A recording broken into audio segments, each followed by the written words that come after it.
Welcome back to Around the World with Dane Waters. I am your host, continue to be your host each and every day. Well, not each and every day, each and every week, I should say. So it was a great conversation with our first guest to talk about the Federal Reserve. It's always one of those crazy things, but now we're going to talk about the Middle East. It's one of my favorite topics, and we have Saul. Is it Sadka? Sadka? Sadka? How do you say it? Saul Sadka, good to be here with you Saul today. Sadka. That's a cool name, actually, Saul. I like it. Anyway, From the we Middle East, listen. It's Arab going to be a Middle East. conversation. You and I are going to talk to each other. We're going to interview each other. Okay, that's what we're going to do. Okay. Well, nice to meet you too. Um, Where are you from, Dane? well, I'm originally from Alabama, but I live in London now, and this show is broadcast all over the world. So Saul, first tell us a little bit about you. What's your background? I'm originally from London too. I left there about 15 years ago and moved back to the Middle East, which is where my paternal family originally came from. In fact, it's why I have an Arabic last name. Pretty much because the weather is a good deal better here than there. And as you know to your cost, I'm looking out the window right now. It's 22 degrees. I'm gonna take a walk to the beach after this conversation. So life is quite fun here. You never know what's going to happen to you tomorrow. That's why you always have to have your bomb shelter well stocked. And Yeah. here I am. It's a good situation. I can't complain too much. Well, I should be interviewing you live there because here, London, guess what? Rainy, cold, overcast. It's the same old every day. So let's talk about the Middle East. I mean, first, I'd like to get your overall. I mean, listen, it's a huge region. I understand that, but I'd love to get your overall assessment about what is the current status of things in the Middle East. Well, everything has changed, I would say, in the past 2.5 years. 2.5 years, Israel was in a very tough situation. And I mean before the attacks of October 7th. So people might think, well, that was Israel's darkest hour, and it was. However, the truth is, when you look at it clearly, Israel's darkest hour was the day before that attack.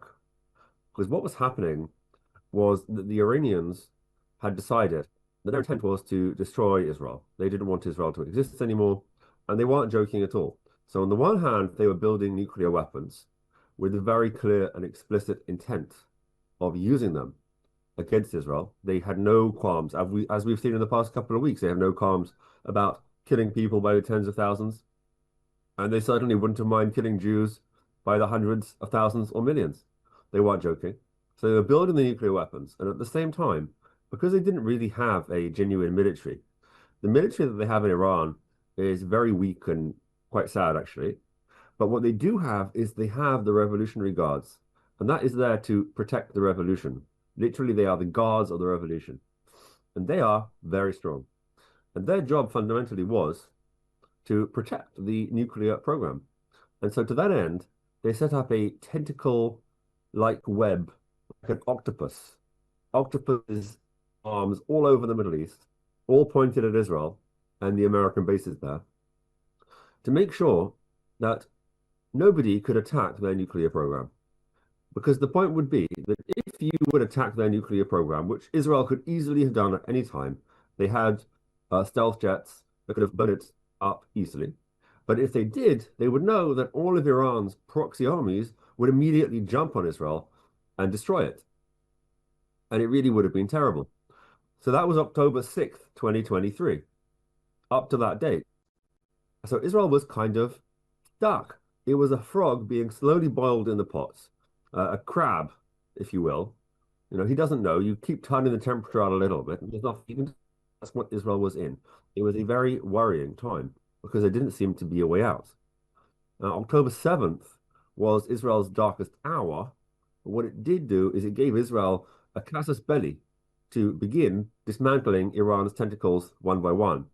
And because one of these tentacles, which was led by Yahya Sinwar, went rogue without coordination with the rest of them, that was the end of them. Gradually, Israel could simply chop one tentacle off, the other tentacle off, and within about a year and a half, so about a year ago, after Nasrallah was assassinated, after the Beeper operation, after the Houthis were sufficiently worn down, after Hamas was no longer really a major threat, it was possible for Israel by itself to begin planning their attack on the Iranian nuclear program.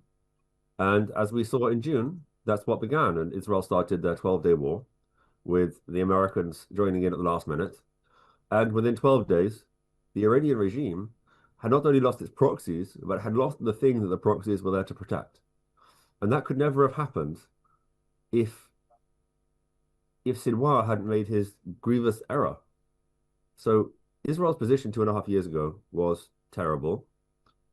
And now it essentially has flipped the board against Iran, and it's Israel who is actualizing proxies against them. So Israel allegedly is currently helping the rebels, although that's not proven. Well, it's interesting. You're the first guest I've had who actually, talked about the reality of what was happening in the Middle East, in my opinion, about how I like your analogy about the frog boiling the pot, because I spent a lot of time in Israel and the Middle East, and yeah, there's a lot going on, but it was coming to a boiling point, but nothing was happening, and so. But let's talk about currently what's happening in Iran. I mean, we have the protests that I guess, are still happening to some degree. You get President Trump threatening action against Israel. I am a big believer in regime change in Iran. I mean, what do you think? I mean, help us understand exactly what the current state of things inside Iran are, and what are the likelihood for regime change. So the situation in Iran is very unclear. We don't really know. No one really knows how, but certainly we know from the opinions of the people is that very few people currently in Iran, perhaps 10 to 20% at most, are actual genuine supporters of the IRGC remaining. They have destroyed their currency. The currency is heading towards 2 million to the dollar. They have wiped out their water reserves. Their electricity system doesn't work anymore. When the IRGC took power 47 years ago this week, Iran was on course to be a first world country. And now it is on course. In fact, it really is. It is a third world country. It's a very poor third world country. And there's no prospect of it getting better because they simply wiped out their economy.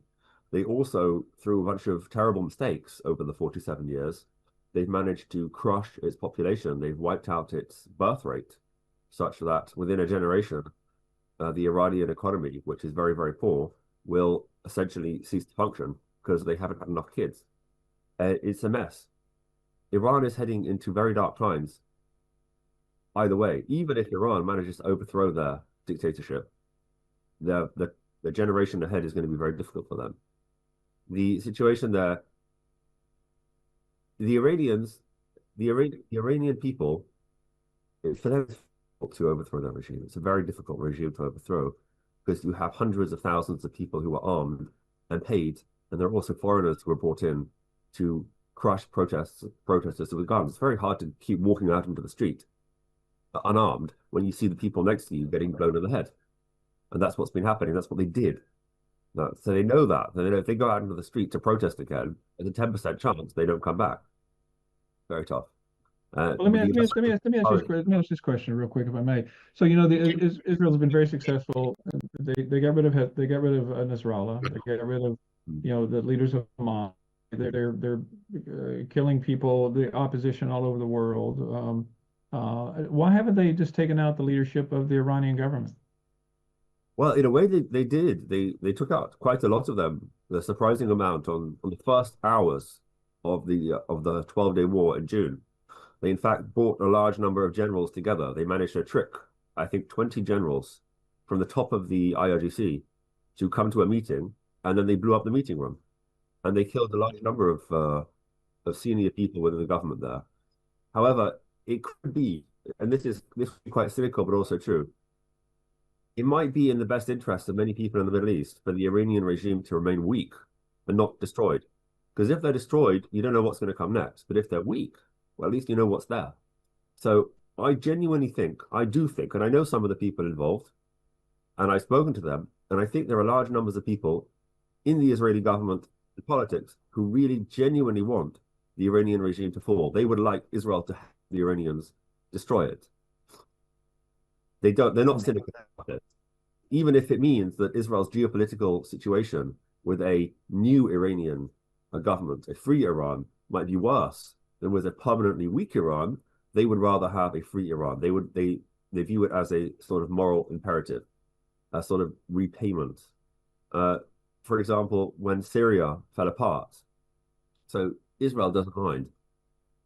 Israel doesn't mind if its neighbors, from a purely cynical perspective, Israel would like to have peace with Syria, but from a purely cynical perspective, it doesn't mind if Syria is just a waste of clans fighting each other, as it has been for the past 15 years.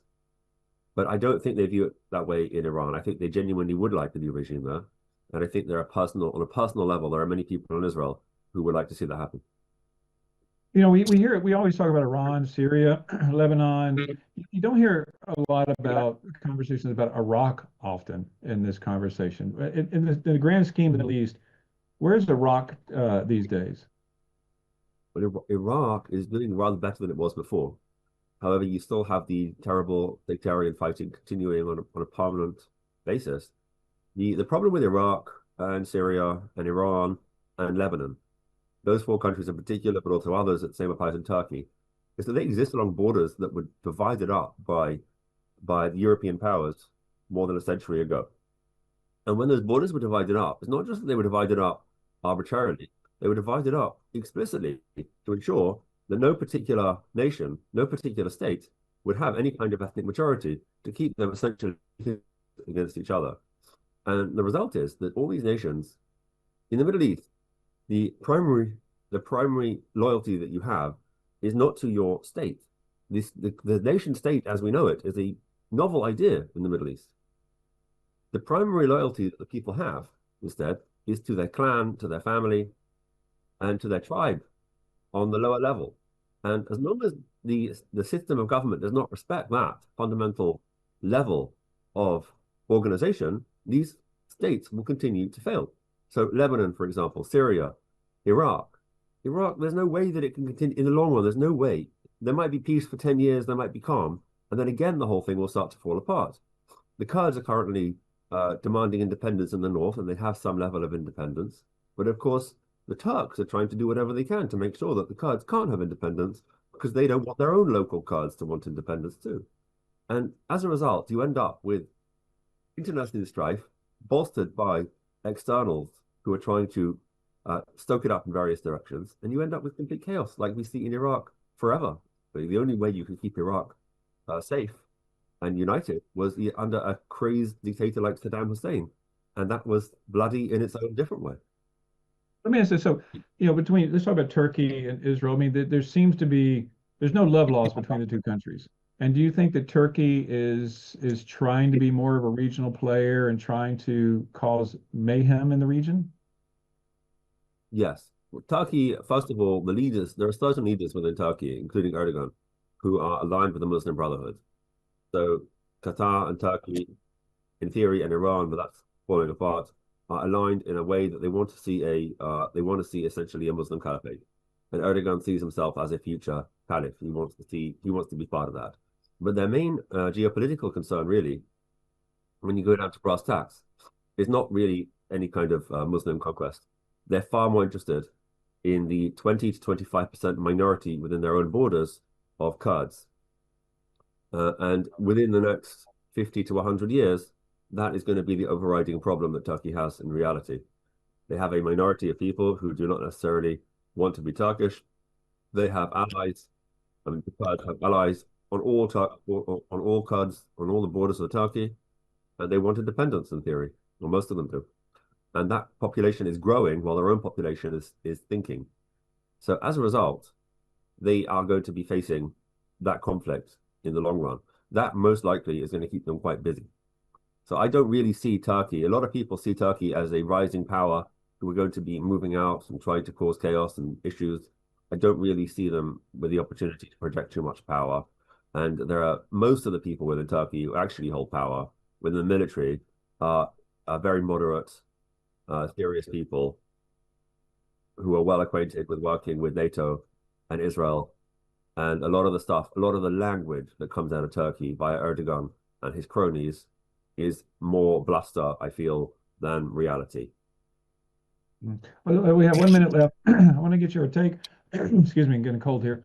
I want to get your take on internal Israeli politics. Do you think Netanyahu is solid and secure? Do you think that there'll be, I mean, as far as internal to Israel, you think that there's a solid state of affairs? Well, there are elections that have to be held by, I think, October. So in about 7 months. Most likely they will happen in September, October. The current polls are a very tight race between essentially the people who support Netanyahu and the people who oppose him. The issue for the opponents of Netanyahu is that the opponents of Netanyahu come from every direction. So on the one hand, you have a relatively solid coalition behind him, which will get about half the seats, plus or minus a few. But the coalition who opposes him are a complete mix of everyone, people on the far left to people on the relatively hard right, like Avigdor Lieberman, who is a relatively hard rightist, but he opposes Netanyahu. So his side is relatively united, but the opponents are very broken. And he is at the moment, I would say, probably as the war has reached a relatively successful conclusion, most Israelis feel, he's probably going to win, in my guess, because he's even often people are reluctant to admit they will vote for him. There's always a few people who don't want to admit it, but will actually vote for him. My guess is if you come back in 7 months, he will still be prime minister and he will have a small majority in the parliament after the new election. That's my guess. Well, Saul, listen, it's been a great pleasure to talk to you. Very informative. I really appreciate your insight and hope to have you on the show again in the future. So thank you very much. Anytime. Enjoy the beach. Enjoy the beach today. Thanks Bye. for being with Dane Waters, Around the World with Dane Waters. And thanks for joining us as always. And I look forward to talking to you again next week. Thanks a lot.